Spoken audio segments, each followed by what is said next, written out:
Hello and welcome everybody. Thank you for joining me. If you're watching the replay, give me a hashtag replay. Let me know you are here.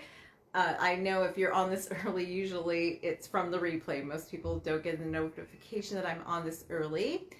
I hope everybody had a fantastic, relaxing weekend. Self-care is so very important for our health, which is why I do these mindset videos for you guys. I understand that really in order to be successful, you really have to focus on your mindset, on your mental health.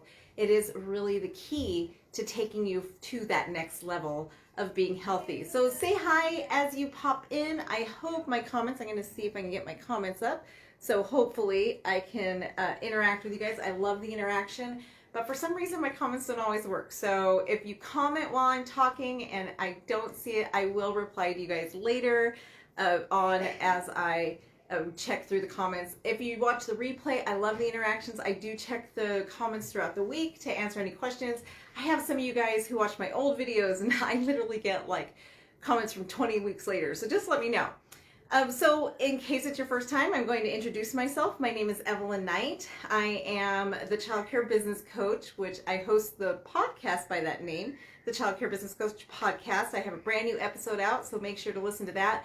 And I am putting a new episode of my podcast out tomorrow. It's going to be amazing. I interviewed Mandy from The Unstoppable Entrepreneur. I'm so excited about it. She talks to us a lot about how to use referral marketing to really boost our enrollment. So don't miss that podcast episode, which will be posted tomorrow. But I'm also the owner of Childcare Business Professionals, which is a coaching company that helps childcare owners learn how to find success while maintaining high quality research-based standards. I started that company because I was once a failing owner. I almost went bankrupt and I almost lost my center. And at the time I actually owned 2 centers and I almost lost them. And it was just such a lonely, awful time in my life where I felt like I was an island by myself and I didn't know what to do. It was overwhelming. I didn't know how to manage a business. I was a director, but I didn't know how to be an owner.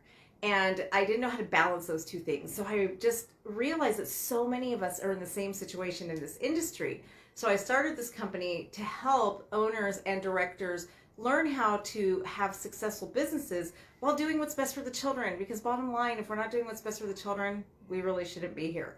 So that is my absolute passion. For those of you who've been watching me for a while, you know that my vision is to make sure that all children, regardless of their socioeconomic background, have opportunity to high quality childcare.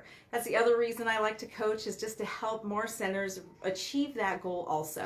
So I fulfill my vision by helping other owners really just learn how to take control. So even if your financials are great, maybe it's your classroom management that needs help, maybe it's just you need automation. You need to make your center run smoothly, right? If you feel like your center owns you and you're working 50-hour weeks, then you probably need a childcare coach, which I can help you with. So just let me know in the comments, send me a message. I would be happy to help. I'm also a childcare owner, and as you can see in my background, I am at my center. That's actually my lobby back there. My assistant director's desk is right behind me through that window, and right now I'm actually standing in our therapy room. My background is in neurological psychology, so I am very passionate about making sure that all children have the tools they need for success. So one of the models that I have in my center is all children have assessments and have to be screened. And if they have any kind of special needs, we do actually provide services for them if their parents cannot provide the services. So I'm in my therapy room right now. I know you guys can't really see it, but it is one of the most fun rooms here where different therapists can come in and provide therapy for children. So it's one of my favorite rooms in my building here. But today, I want to talk to you guys, and today, you guys, it's going to be brief. I have another appointment pretty soon after this, so I just have a quick pep talk for you guys today, and there's just 2 different things I'm going to talk about today. The first one is gratitude, and I know I talked a lot about this, and you guys see that's my assistant director in the background there. I talked a lot about this during the Thanksgiving season. But it's really just from what I'm seeing online lately, and just kind of people are just down. And so this is something I just wanted to just really bring back into mind, and it's something I've been practicing. I've been following a series by Amanda Rose, and it's an amazing series where it's really just focuses on affirmations and mindset, right? And one of the things that she teaches is that every morning, before you even get out of bed, right, don't touch your phone, no technology. And she actually even had you write a contract with yourself, like, I will not touch my phone for the first 30 minutes of the day, is what I did. And the first thing you want to do is pick the 10 things that you're thankful for that day, right? Every morning. Do not do the same things. It's so easy for me to be like, I'm thankful for this dog, and then I'm thankful for that dog, and I'm thankful for this. I have 3 dogs, and then my cat and my son, and then, but every day find 10 different things that you're thankful for. We take so much for granted, and it's so easy for us to get caught up in negative mindsets, right? And we just think like so many things are coming at us, and we focus on the negative, where in reality, life is 50% positive and 50% negative. We can choose. Are you going to focus on the 50% positive, or are you going to focus on the 50% negative, right? So if you start your day every day just finding those 10 things that you're thankful for and make them different every day. You guys, there's so much to be thankful for. Especially in our westernized civilization, we have so much more than over 2/3 of the world, right? Did you wake up in a bed this morning? Be thankful for that. Did you have blankets? Did you get to take a hot shower? Did you get to take a shower? Did you have a heater in your house, right?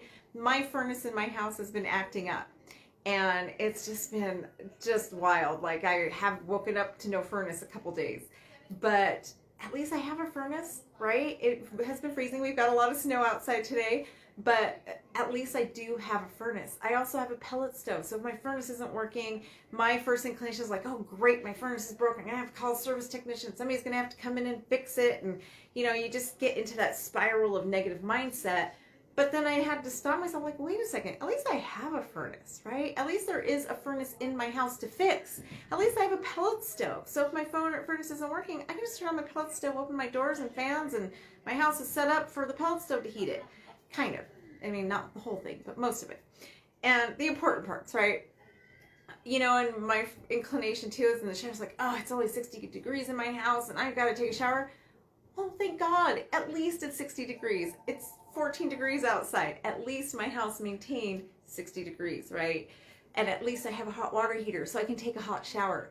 So don't overlook those little things, right? Did you get a cup of coffee? Be thankful for that. Be thankful that I'm going to actually be able to go to my coffee maker and make a cup of coffee, because there's a lot of people in this world that don't have that.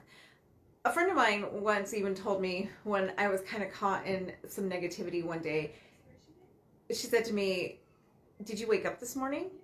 Well, that is something you should be thankful for, because some people did not wake up this morning. There's people out there whose loved ones did not wake up this morning. So that is something that you should be thankful for. Instead of focusing on the negative, there's so much to be thankful for, right? Did your car start? I'm thankful that I have a car to drive. There's just so much. And I'm sorry, you guys, I forgot to turn my notifications off. So let me do that really quick. Otherwise, if these things start, it gets loud and annoying for you. So sorry about that. The thing about doing these on my phone, right? So just every morning, I encourage you to do that. I actually started doing in writing, where I have a notebook next to my bed. I keep a notebook anyway for my ideas and whatnot next to my bed. And it's something I do every morning. I write 10 things that I'm thankful for. If you've been watching my videos for a while, you also know before I go to bed, I do a brain dump, which basically, same notebook, in order to just sleep well, clear your mind, what you do is you just take anything. It could be an envelope you didn't use, like something from the mail. Write down all the things you're stressed out about before you go to bed. Dump them out of your brain, right? Just do that brain dump. Don't go to bed with that stuff on your mind. There are days where I literally take 30 seconds and I'll just write out in my journal, like, these are the things that stressed me out today. These are the things I need to dump out of my mind. I'm getting them out, right? Go through your day, get them out, purge. don't allow yourself to lay there in bed and just dwell on those negative things, the people who hurt your feelings, the negative things that happen, because a lot of times throughout the day, we're just going and going and going, and it gets to the point that we don't have time to think about this stuff, right? So the first time we actually have time to actually process and think about this stuff is when you finally lay down in bed. So you finally lay down in bed, and then these thoughts start going through your head, and you're so focused on the, oh, I forgot to do this, and that person and I had this conversation that really irritated me today, and then there was the furnace that wasn't working, and then, and all these thoughts just go through your head. So in order to really have a more restful night's sleep, just keep paper next to you and just dump it out before you turn off your light, before you do anything. Turn that phone off. It's horrible to be on your phone right before you go to bed. Get paper and write it out. And I know some of you guys are going to use your phone notes, whatever you need to do. I mean, if you got to do it on your phone, the blue light isn't great, so turn your blue light off. But do a brain dump. It'll make you sleep so much better. It'll help you to just sleep easier. So that's something that I do that really helps me, and that just kind of gets it out of your head. I'm also one of those, I wake up every morning at 3 o'clock in the morning. I'm a 3 a.m. waker, and 3:15 is my time. So sometimes I have to do another brain dump at 3:15. Sometimes, if for those of you who've been watching me, you know that my personal life has been pretty overwhelming with my husband's dialysis not working, and so there's moments that I have to wake up at 3:15. I wake up every morning at 3:15 anyway, but I have to do another brain dump because there's still so much going through my head. And I even suggest that if you have to get up, go sit down, do it somewhere else, just get it out. Don't just let these thoughts fester in your mind. You've got to get them out. End your day purging the negativity. So when you end your day, you want to purge the negativity, get it out. Get it out of your brain, put it on paper, just release it from inside, put it outside, right? And that's where I like to do it on paper. I think it's really powerful, and I highly suggest doing it on paper. And then first thing in the morning, you want to start your day with gratitude. So you're going to end your day purging the negative, start your day bringing in the positive, right? And it will be amazing to you guys how much it will change your mindset. Some old myths are that it takes about 30 days to start a habit, which is not true. It's actually 66 days. A lot of psychological research has gone into it and found that if somebody really wants to create a habit to the point that it's uncomfortable for you not to do something, right? A habit is something that becomes so ingrained in you that you're not comfortable if you forget to do it. It actually takes 66 days for you to get to that point. So what I would suggest is get a notebook. I don't care if it's a spiral bound cheap notebook, but for me personally, I like getting the cute ones, I like nice, cute notebooks. So get a notebook and commit to the next 66 days that you're going to purge your brain before you go to bed at night, and you're going to start your day with positive gratitude every day. That is really going to be life-changing. And if you just commit to 66 days, it will become a habit. And you guys will see throughout your day, it'll make your days so much better. And it'll help you shift to focusing on that 50% positive in life instead of the 50% negative. What we really want to get away from is focusing on that 50% of life that is negative. And we want to start focusing on the 50% of life that is positive. So when life does feel overwhelming and things just are coming at you, it's something I always remind myself that life is 50% positive, 50% negative. We go through seasons. Right now, my season in life is not as positive as I'd like it to be, but I know it's just a season and it's going to pass, right? And my life has been so amazingly blessed that I have to keep that in mind, that yes, this is a tough season, right? My husband of 29 years, I'm watching a dialysis fail. I'm watching just things happening, but I know it's just a season we're in. I can't let this negate everything else, right? I can't let it negate our children and everything else that we've gone through and the life that I've had and the future that I'll still have, right? Is it hard? Absolutely. But again, this is just part of that 50% balance, and it's just part of the cycle. So when you just, there are days when my husband was in the hospital for a week and a half, I had to just keep telling myself, like, I'm just in the 50% negative right now. I'm just in the 50% negative. It's going to change. This is not my life. This is my situation, not my life. So that is really what helps me too, is just purging the negative, bringing in the positive.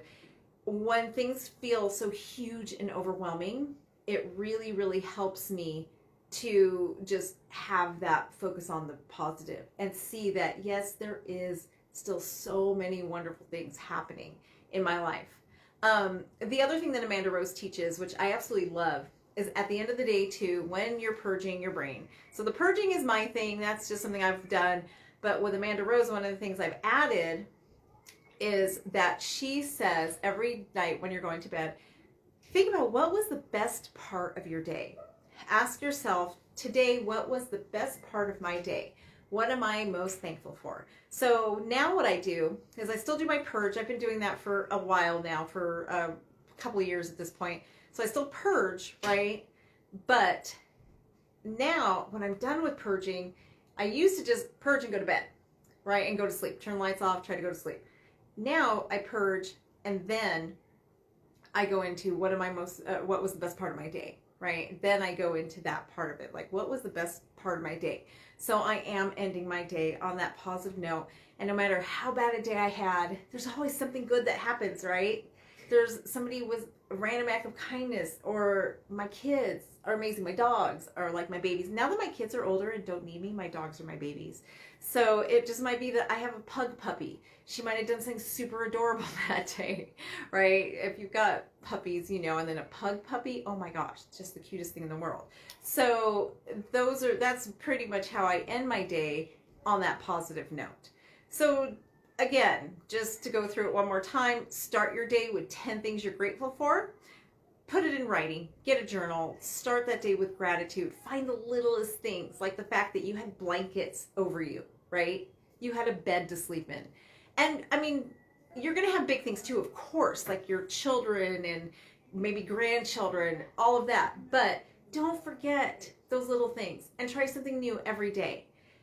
In the evenings, you're going to purge. Get all the stressful things out of your head. All those things that make your mind race once you turn off the lights and lay your pillow down, before you turn them off, purge your brain, right? And then ask yourself, what is the best thing that happened to me today? And fall asleep thinking about that, not thinking about your to-do list tomorrow. Get all of that out of your brain so that you have a good night's sleep. So sleep is so important, you guys. I have narcolepsy. For those of you watching, narcolepsy is a sleep disorder. It's a lot. It's more than just a sleep disorder. It's one of the most misunderstood diseases out there because Hollywood has turned it into something it absolutely is not.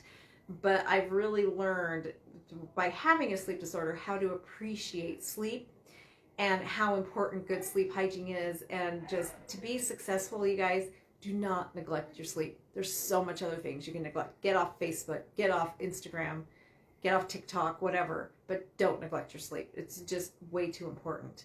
So purging your brain will just help you sleep better. Ending the brain with something positive instead of negative will help you sleep better. So that's what I have for you guys today. Just ending that on a positive note. Purge, get the negative out, and bring the positive in. I hope everybody has a wonderful week. And if you guys have any questions, or feel free to message me. I get messages from several of you guys a week, which I enjoy. So don't hesitate. I do not mind at all. Have a wonderful week, everybody.